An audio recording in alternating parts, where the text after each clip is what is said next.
Big Bang Theory, the prevailing cosmological model, suggests that the universe began about 13.8 billion years ago with the Big Bang. This theory explains the expansion of the universe and the cosmic microwave background radiation. Picture the universe, a vast expanse that's steadily growing.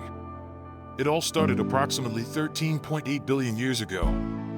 The Big Bang Theory explains this cosmic birth.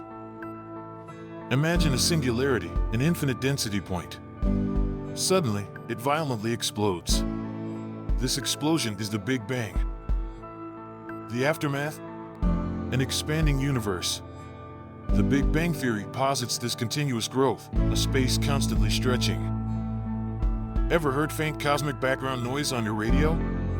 That's the cosmic microwave background radiation. It's the echo of the Big Bang.